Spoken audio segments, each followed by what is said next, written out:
Hello my beautiful people, my kings and queens. My name is Jai and welcome to my channel. I am back with the one and only Mr. Nightmare. Scary stories all day, every day. I'm just every year. Yeah, but this is Mr. Nightmare and this is 3 scary true Valentine's Day horror stories. So yeah, sit back, relax, get your snacks, and let's get into the video.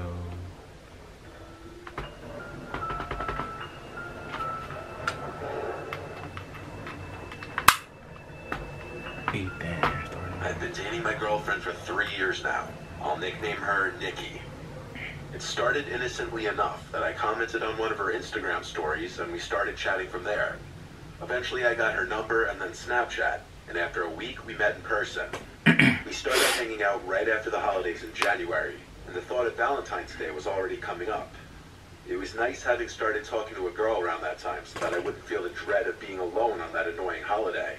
But as Valentine's Day approached and Nikki and I were a few dates in, she confided in me about a stalker situation she'd been dealing with. The man's name is Ben, and he's a guy a few years older than Nikki who happened to go to the same commuter college as her, met her in class for a group project, and followed her around campus a few times. She never involved police or anything, shockingly. Hearing that this guy found out where she lived, sent her a bunch of creepy texts which she ignored. She said she never blocked the number because she wanted to see how far he would go without getting the hints. When I gauged why she was choosing now to bring this to my attention, she said because he started reaching out to her again, specifically for Valentine's Day. As you can see here, he started ramping up the texting again as Valentine's Day approached. She continued to just ignore it and let the texts pile up, but he brought it to the next level when he left a box of Russell Stover chocolates on her doorstep. She knew it was from him because he texted her, "I hope you like the gift I left you." This was when she decided to put an end to it, and replied to him a long message which I won't share for her privacy, but in short, she said he needs help, and that she's seeing someone now, so to leave her alone. There are a number of ways to get someone's address this day and age, but she was scared that he got it by following her home one day. I did my best to make sure that she knew I wouldn't let him do anything to her. Well, fast forward maybe a few days, and Nikki sent me a concerning screenshot. It was a screenshot of some text from a fake number, asking if the guy she was seeing was me. Me as in, he wrote my name. Now I felt involved, and that made me feel moderately uncomfortable. To this point, all I've heard of this guy was that he was a very creepy and overly persistent texter, and potentially followed the girl I'm seeing home to her house. And now he's texting her on fake numbers, bringing up my name. It was reaching the point where Nikki was close to calling the police if this didn't stop. I told her I'd go to the police station with her if he reached out one more time. Fast forward to Valentine's Day. It was on a Friday this year. Nikki and I went out to eat at a nice restaurant that sat on the water. We were at an outside table because the weather was nice. As we ate, we both took notice to a guy sitting on a bench outside of the dining area by the parking lot with a hat conspicuously pulled down his face as if he were hiding. Nikki made a joke, "What if that's Ben?" We laughed, but then he slightly tilted his head in our direction as we were looking at him, and then he quickly looked away, and seconds later he got up and walked away. Yeah, that's him. We weren't laughing anymore. Now we actually questioned the chances of that actually being him. But after a few minutes, the conversation shifted to something else, and we enjoyed the rest of our time there. Afterwards, we wanted to keep hanging out. It was Valentine's Day after all, but her parents were home. I had the place to myself, so we went together back to my rental house. We were on the couch, and things were getting a bit more intimate. That's when Nikki pulled away from me and said, "What was that?"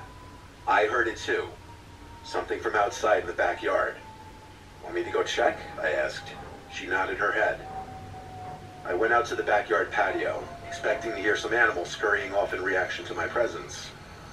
I slipped on my slides and walked around the yard, looking around for anything that could have fallen over, and I found what made the noise. The entire stack of beach chairs that was leaning on the house had been knocked over. I don't know how that would happen unless someone or something bumped into them. There wasn't even the slightest breeze that night. I looked around at the bushes that encompassed our yard, and then, as if my brain immediately could spot something out of place, I locked in my vision on something tall in the bushes. Bam. My neck jutted forward as I literally tried to focus in and get a better look at what I was looking at. I stepped forward a few steps. I had an oh shit moment when I realized it was someone standing in the bushes. He had seen me notice him by this point. I said, "Who is that?" The guy started quickly coming out from the bushes, in a quick enough speed that I took it as a threat, as if he were about to charge at me. I took the chance to get him on the ground when he was still struggling with the bushes and twigs, and I yelled at him to stay down multiple times. I yelled Nikki's name until she came outside, and I said, "Call the police." The guy on the ground struggled and tried to get loose a few times, but I more or less had him in a steady hold. When Nikki came outside while talking with the police, I asked her if this was the guy. She gasped and said, "Oh my God, yes." It was the Ben guy who had been harassing her. What's worse is at that moment, I realized he was wearing the same colored shirt that guy with the cap from earlier at the restaurant was wearing. Yeah. The police got to the house and put him in cuffs. He would be charged with trespassing. And taking advantage of the moment, Nikki showed the officers all of the harassing and obsessive messages she'd been receiving from him. Since he was already being arrested, Nikki pressed charges for stalking and harassment, which the guy ultimately ended up paying a fine for and getting a misdemeanor. Nikki got an order of protection against him, and now if he ever contacts her again, he'll be arrested again. Ben was the ultimate creep. Thank God he's at least halfway smart enough to not have contacted her again, though. Put your football skills to it. Yeah, I was just imagining like One Scene Entertainment. Or was it Llama Arts?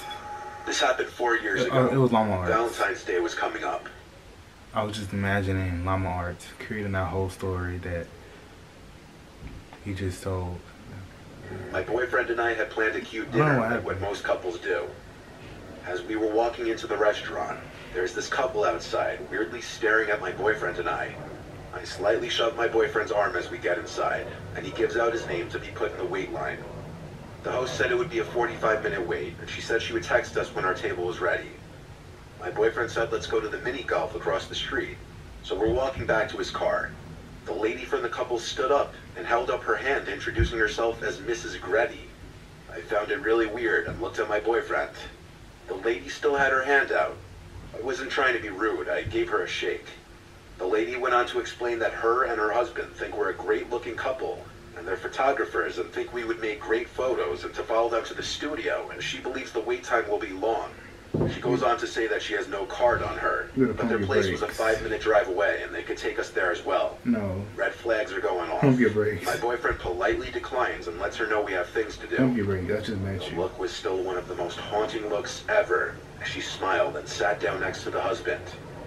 As we get in the car, I tell my boyfriend how creepy that interaction was and how the husband didn't even say a word. As we enter the mini golf place, we're pretty surprised to find it empty. We laughed the situation off, but in reality, I'm still creeped out. As this place is not really huge, you can see the front door on all the levels. So as we're on our 5th round, I hear the entrance bell ring. I turn to look, and my heart sinks. It's the same lady with her husband. She seems to look around, and then as we make eye contact, she gives me the creepiest smile. I let my boyfriend know, and he turns to look as they're getting their things. I tell my boyfriend I'm uncomfortable and we should just go wait in the car, as 15 minutes have passed already, so it wouldn't be much longer. He agrees, and we turn around, and they're right behind us, giving us the widest smiles. Come on. Crazy how we both came to this spot, said Mrs. Gretty. This time the husband says, we should face each other, Gretty versus Rod. My boyfriend's heart sank in that moment, as his last name is Rod's. We politely declined, not wanting to know how they knew that information, and we said we have to go. Both of their smiles faded as we rushed out of there. You probably heard it. I told my boyfriend we should just call it a night and go back to his place since it was closer than mine. Plus, my parents wouldn't be home until Sunday morning. He said we would go after dinner and not let some random weird couple ruin the night for us. Yes, exactly. We waited about 15 minutes in his car, talking about how weird the situation was, as he gets a text from the restaurant saying they're ready for us. We eat dinner, and he insists on paying today since it's Valentine's Day, as we usually split the bill. Yeah. He goes to the bathroom, and as I'm waiting, I thought I saw that lady peeking out from around a corner. I convinced myself it was just in my head. My boyfriend gets out and is ready to go.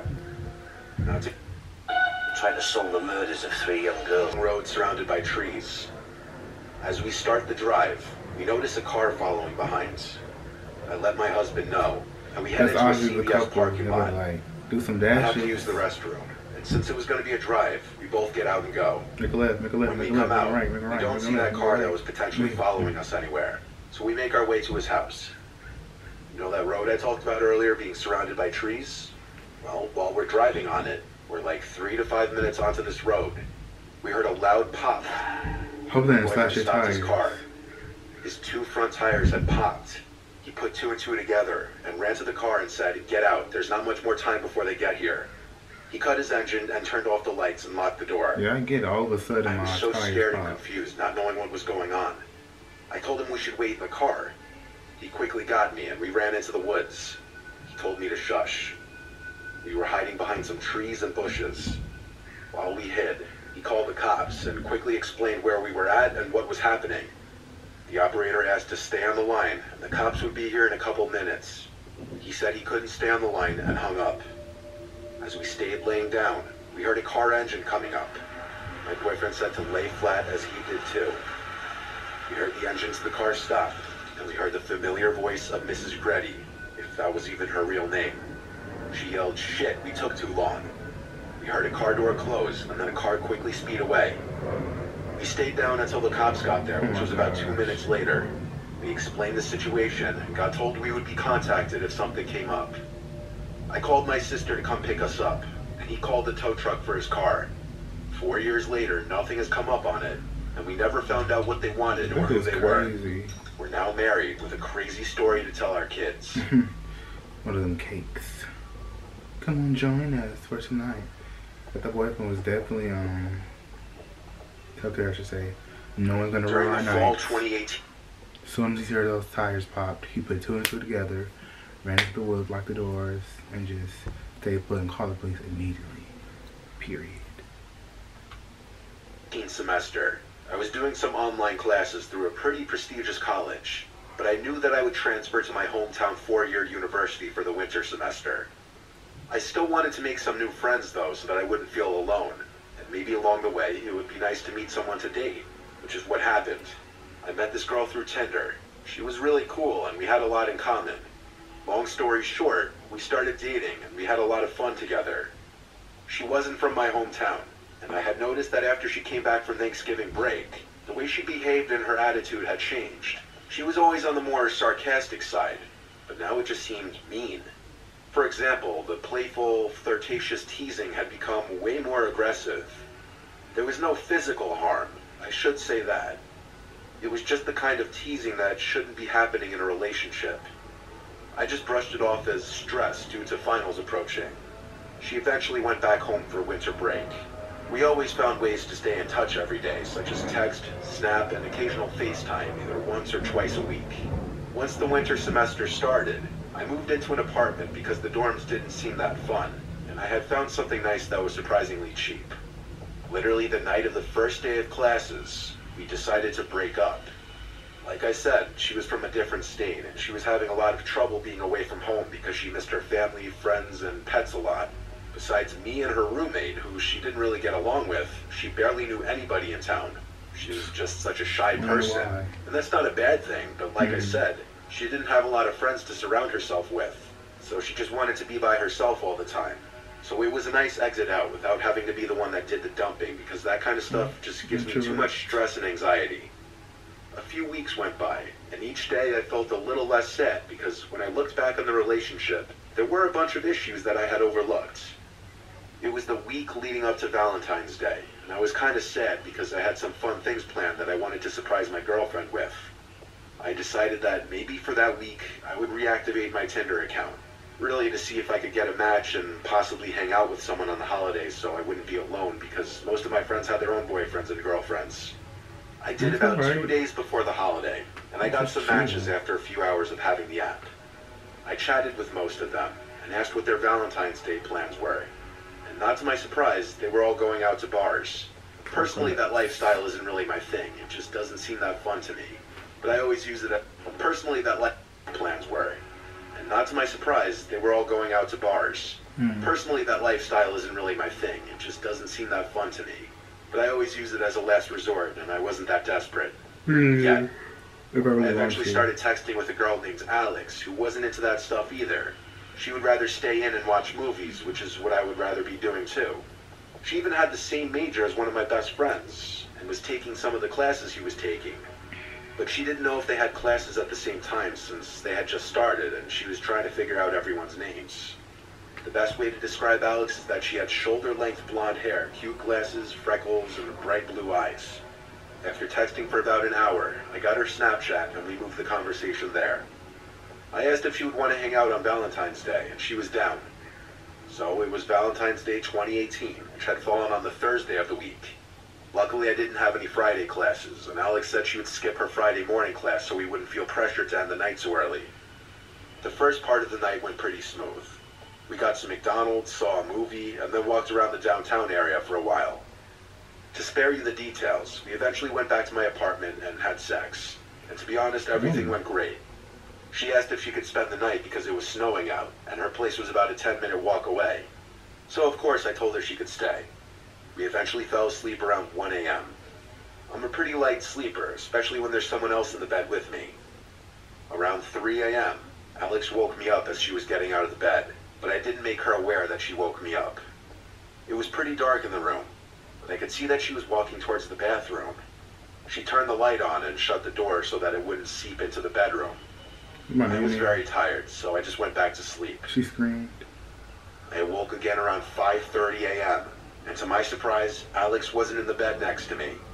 I turned to see if she was still in the bathroom, but I couldn't see the outline of the light, so that meant it was turned off. I wasn't in too much of a shock yet. I was just curious as to where she was. So I sat up and grabbed my phone off my bedside table. I didn't have any texts from her saying that she had left, but I was able to see that the clothes she'd been wearing earlier were still on the ground next to mine. Did she do something So in the bathroom? she was still here somewhere. God, I then heard a creak come from the other side of the bedroom. I could see that Alex was just standing in the corner, back facing toward me. I was really freaked out. I quietly called out her name and asked if she was okay, but there was no response. Is she sleepwalking? I turned on the lamp I had on the bedside table. What is It going didn't on, create Alex? too much light, but there was enough. I got out of bed and walked over to her.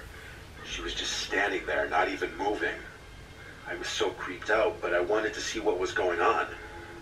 I gently placed my hand on her shoulder and said her name again, and there was no response. There were 10 seconds of silence, and right as I was about to say her name one more time, she turned around at an inhuman speed and started screaming like a maniac and hitting me. It wasn't the hardest of hitting, but I'm kind of a skinny guy, so it hurt a bit. The scariest part is there was no emotion on her face at all. I backed up and fell over onto my bed, and she followed me, still screaming and hitting me. After about 30 seconds of this happening, she ran over to her clothes, grabbed them, and ran out of my apartment. I got off the bed and ran to my front door, which was left wide open, and she was gone. I shut it and locked it. I then noticed there was a horrible smell coming from the bathroom. The door was shut, and when I opened it, the horrible stench came out. I turned on the light and found the room in a mess. The shower curtain was ripped off, my medicine bag had been thrown on the ground, and my floor was wet. The worst part was that she defecated and smeared it on the mirror. I called the police immediately, and they sent an officer to my place. They asked if they could see her Tinder and Snapchat profile, but of course, both had been deleted. I only had one picture of her that she sent on Snapchat, and I had screenshotted it because it was a cute-looking picture, but she was using a Snapchat filter in the picture. Sadly, there was not really much police could do except take a report and keep an eye open for her in the area. They advised me to have a friend sleep over later that night in case she would try to break in, which is what I did. I called one of my best friends, Rob. He was the one who had the same major as Alex. He came over later that night, and I told him the whole story. One of the classes she said she was taking, that my friend was also taking as well, was a pretty small class that only met twice a week. I showed Rob the picture I had, and when I asked Rob if he knew her, he said he had never seen her in class. Rob and I watched a movie and fell asleep around 12 a.m. I awoke around 3 a.m. to find someone trying to open the front door from the other side. After letting it happen for about a minute, it then stopped. I walked over and looked out the peephole, but nobody was there. Nothing has happened since, but it still really freaks me out. Ew, we had sex with her. Have you been suffering from the after effects of a car crash? The good news... Was it schizophrenic? Oh, schizophrenic. But crazy. Crazy. And she smeared her, was it shit on the mirror? Oh my gosh. You take a bath, a shower, and a cleanse, okay? And say prayers to you, okay? That is so disgusting. So disgusting. Like, come on now.